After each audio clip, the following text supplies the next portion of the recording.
intention is to give you practical knowledge around the 4 pillars of leadership that we believe in are crucial to become a leader. This morning, we have a special guest. Her name is Loes de Boer. And Loes is the co-founder of Qultify. And she is going to speak to us about changing leadership in hybrid times. There was supposed to be Sam de Vries reflecting upon the session, but he was in a car accident, so he's not joining in.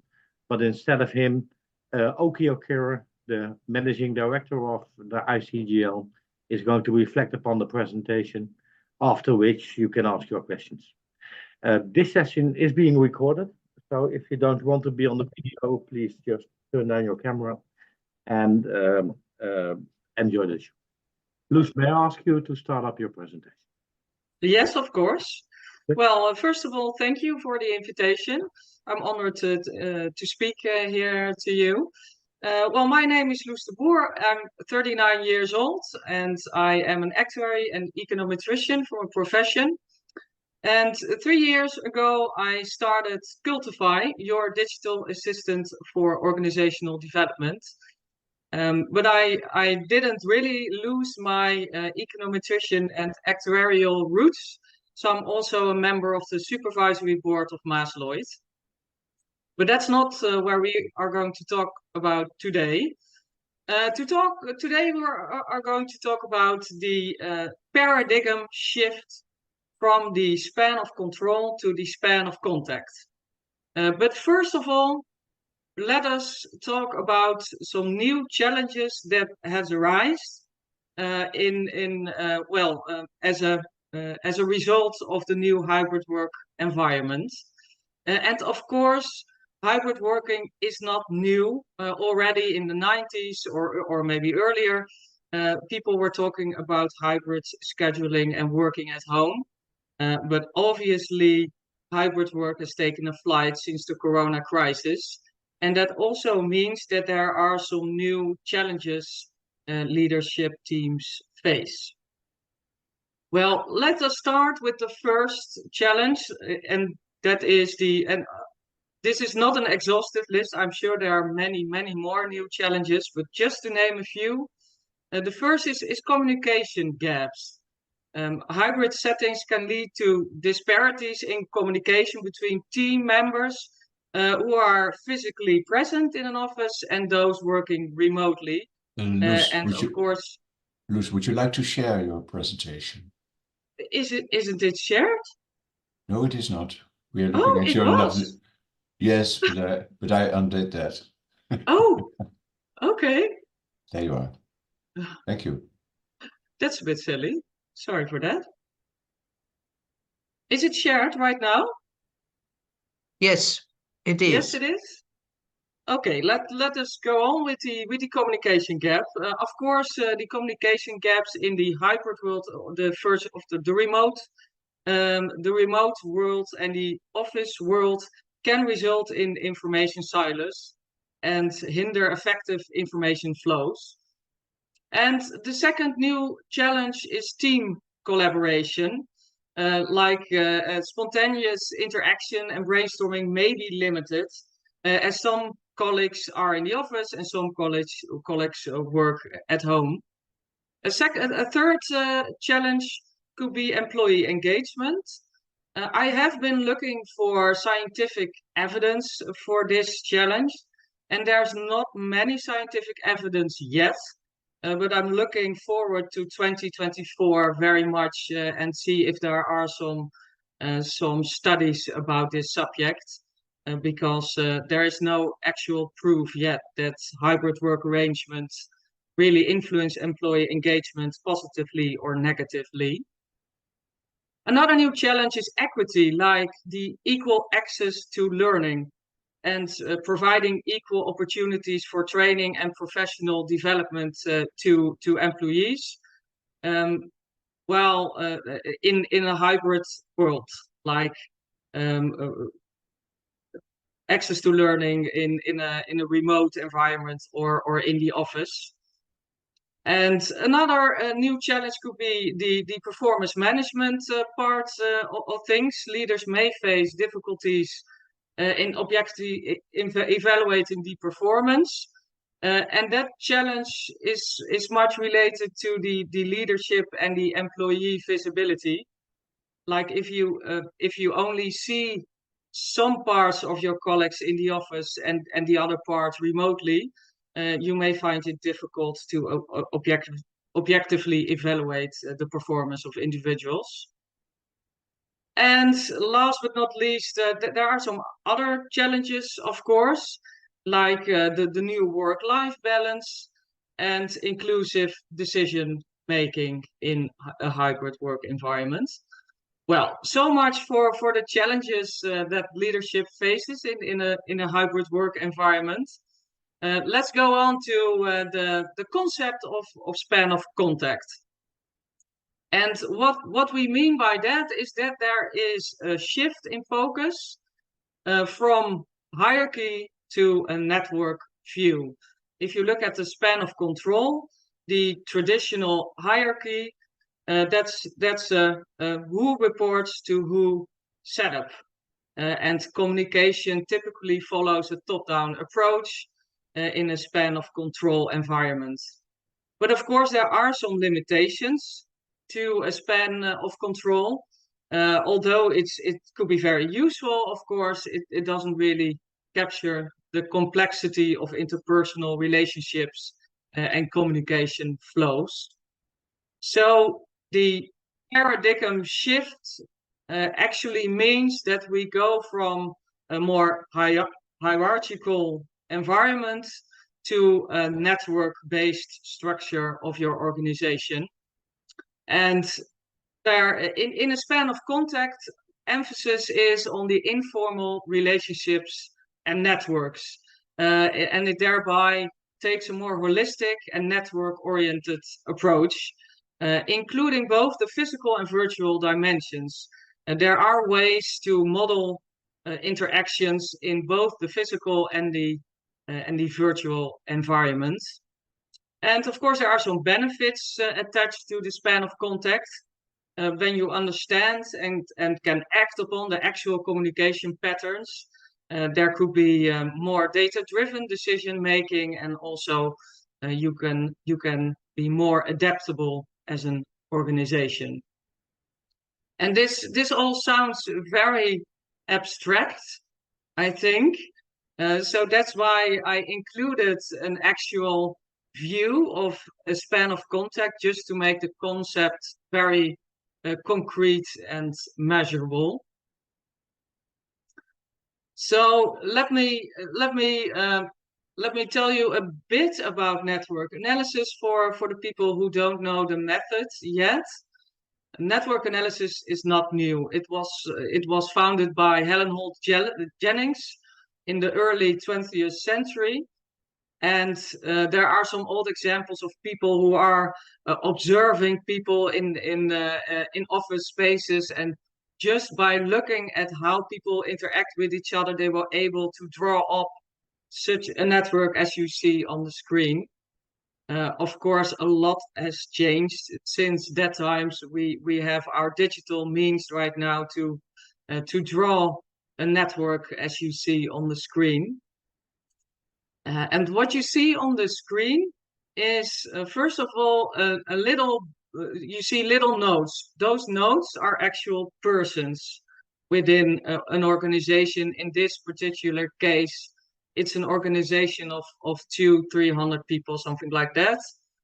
200, if I remember correctly. And all the little arrows between the nodes are communication contact relationships. And the bigger the node is in the network, the more influential that person is because of his or her direct and indirect relationships. And you also have square, those are not nodes, but squares.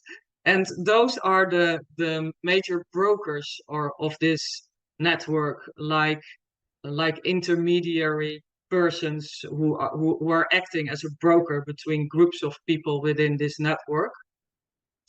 And if you look at the color of the nodes, there's one blue node, and that is one of the directors of this company.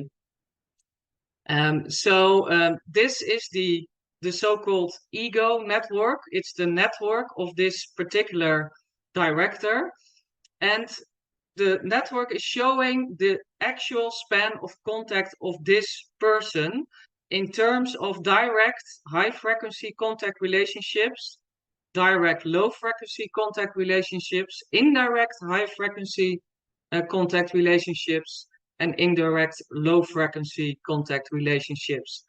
And as you can see, there's a lot of red in it, and there's no right or wrong in this kind of analysis. It's just a picture of contact relationships. But this is used for intervention purposes. And what we do in practice is that we also combine the whole board of directors, the networks of the whole board of directors, with which we can show the span of contact of the whole board of directors. And then you get a grasp of which teams or which individuals are more or less outside the span of contact of this particular person. So network analysis as a tool to get a view on your span of contact and to gain insights into how communication functions in both the physical and virtual spaces.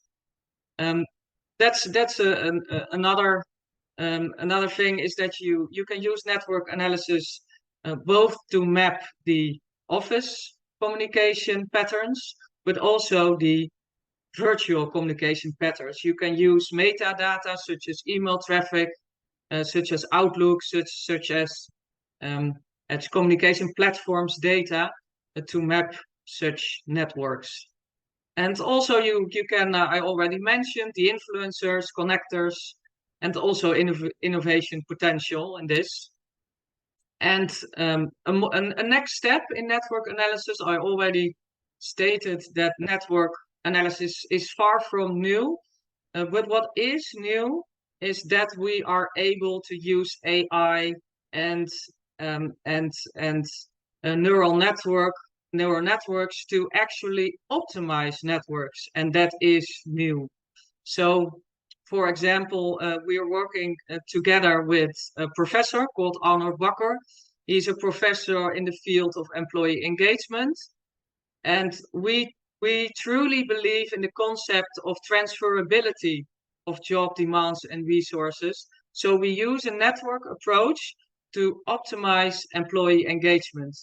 Just to give you an example of the possibilities of network analysis nowadays, things do have changed since the early 20th century. Well, finally, but not least, some vision for the future. If you look at the key elements of future leaderships in terms of adaptability and flexibility, there in every key element there could be some network element. So, for example, if you look at the adaptability and flexibility, agility is measurable in a network context using the density of the network, for example. So you can actually measure the agility of your network. And in terms of continuous learning, many times learning strategies are based on theoretical learning programs, on physical learning programs, but less emphasis is based on interpersonal learning. And that is what we do with network analysis.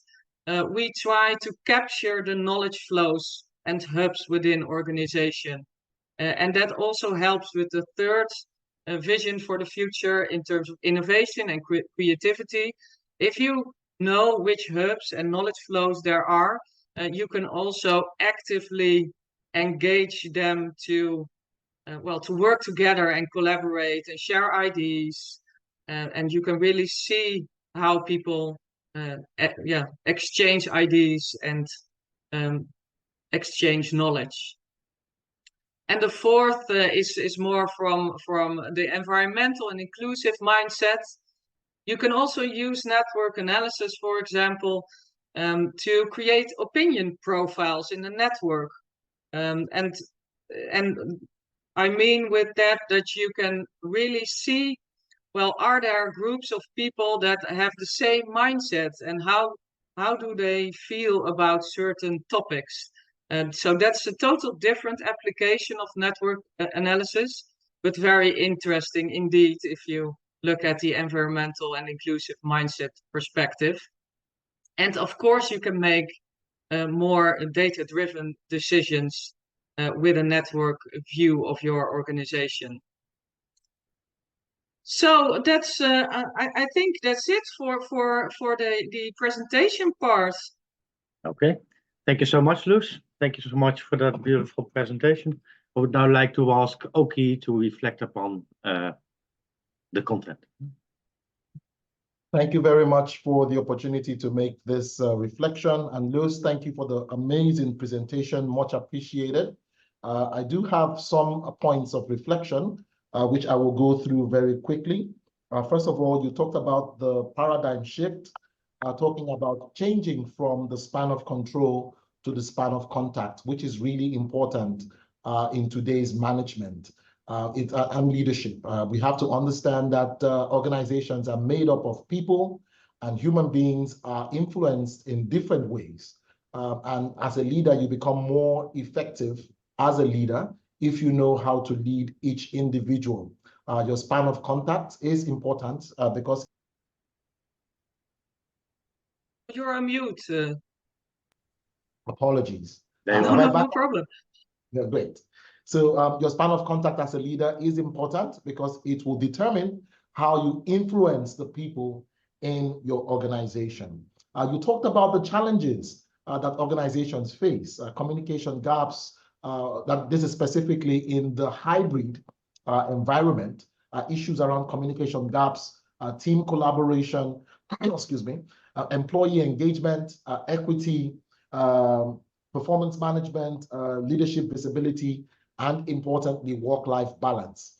Some of the research that we did recently, particularly during the pandemic, showed that employees tend to work more in a hybrid situation. When you're at home, you'll be like, okay, I'm at home, I have the kids, I'll catch up with my work. And some of us find ourselves working at home till 11 or 12 in the night. Because in your mind, you're at home. You forget that when you sit behind your computer, you're actually working. And in a sense, you're in the office. So work-life balance, indeed, is something that leaders have to endeavor to create in the hybrid environment. Another issue that I think I could add from a reflective point of view is the technology challenge that hybrid work imposes, especially for those of us in developing countries. I know a lot of times when you try to have a meeting or even a training, some of the participants may not have sufficient network connection, and that might affect their ability to communicate or to participate either in a meeting or in a training or to even contribute to their organization effectively. So another point of reflection for me is that the span of control and the span of contact also has a cultural aspect to it. So you see in certain societies, you tend to have more hierarchical leadership. And I'm speaking specifically countries like China, countries like Nigeria. The ideal leader demonstrates more hierarchy. And then you also have some other countries which we will refer to as consensus-seeking countries, countries like the Netherlands, countries like Finland. You tend to see more collaboration in terms of egalitarian approaches to leadership.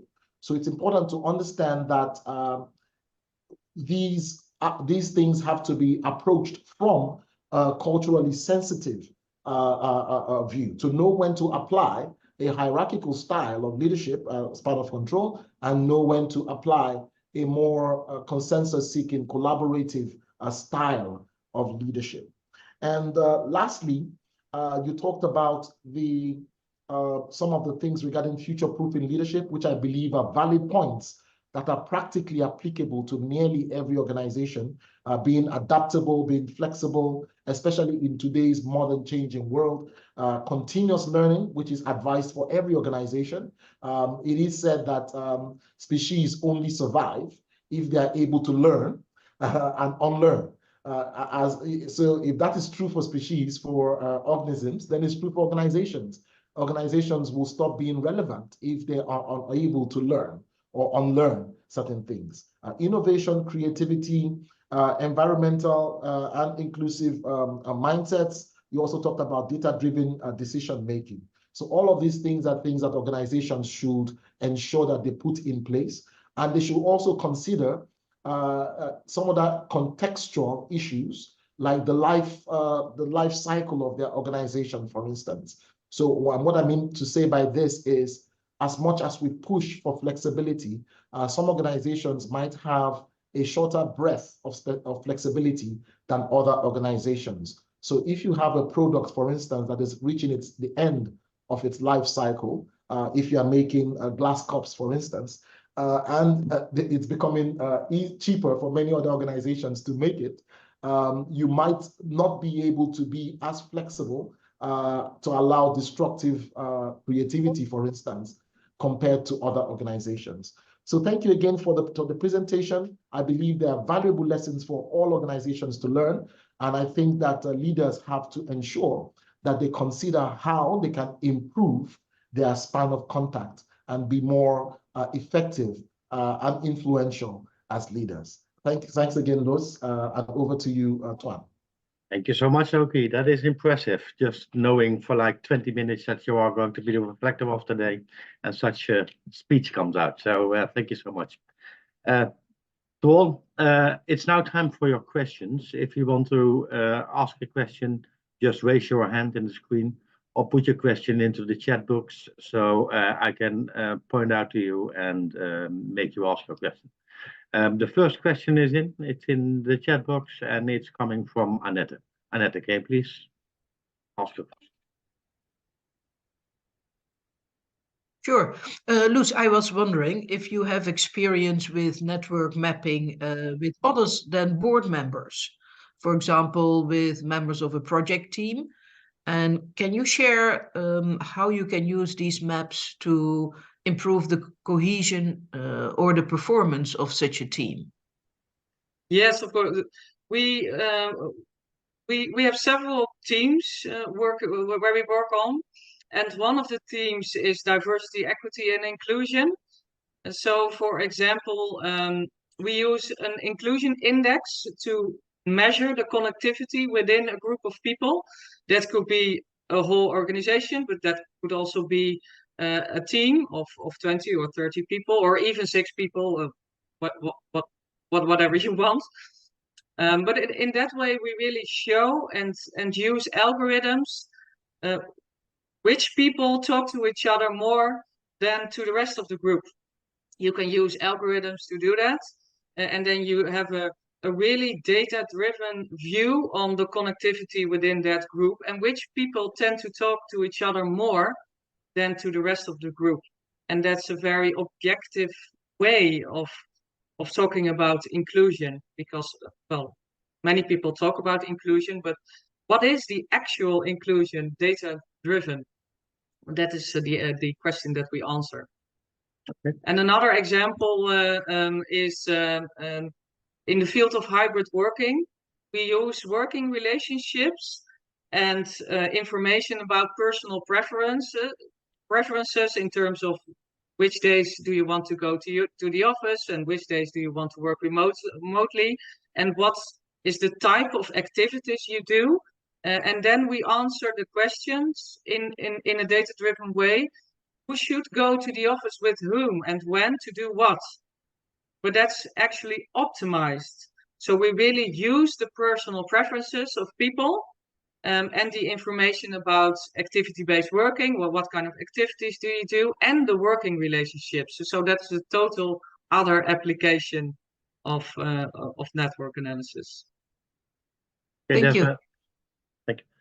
There's a small part I don't understand at this moment. So I, of course, do understand that if you map all the people out and their communication streams, that you are able to connect to that person that is in the middle of a network. Yeah? So that makes it a lot easier to communicate to the entire organization. What I don't get is the part about decision making. So there was something on sheet 2 about decision making, and I don't know how that could work with this analysis. Can you elaborate on that? Well, what we do is we call it diversity of thought, and that is that if you are in a decision-making process, the aim is to keep in mind diverse perspectives, so different opinions. And what we do is that we, on the basis of a few statements, 5 or 10 statements, we calculate which people are in the same opinion profile and which people are not. And in that way, you can create a very interesting conversation about strategic decisions you want to make. So that is a concrete example of diverse decision making. That does make sense. Thank you so much.